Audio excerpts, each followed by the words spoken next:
Scammers are once again targeting unsuspecting contributors to the National Housing Trust NHT. Applications for NHT refunds opened on January 1, that's refunds up to 2015, but scammers have been sending out fake messages from December. The NHT is warning customers to be on alert. Giovanni Dennis reports. Emails like this are being circulated by scammers looking to profit off Jamaicans gearing up to collect refunds from the NHT.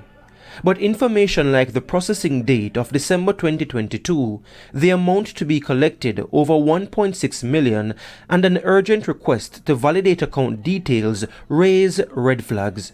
Gillian Jackson is a financial blogger and has been alerting people online. If the email is asking you for personal identifying information, so if it's asking you to provide any account details, any TRN or identification number information, then that's the first red flag that you should look out for. Anything that's asking you to give your information by email is a red flag.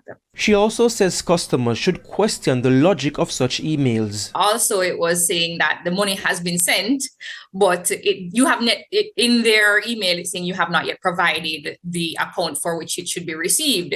So if it has been sent, it would have to be sent somewhere. So it doesn't make sense that it was sent and you haven't yet provided the information on where they should send it to. Additionally, she notes grammatical and spelling errors pop up in scam emails. A general assessment of how the information is communicated should be something that you look out for. So, for example, the email said waiting transaction. Normally you'd say pending transaction. The email was very vague as well about when you would get when your refund would be processed. In the meantime, the NHT says customers should only use its website www.nht.gov.jm or its mobile app NHT Online to apply for refunds.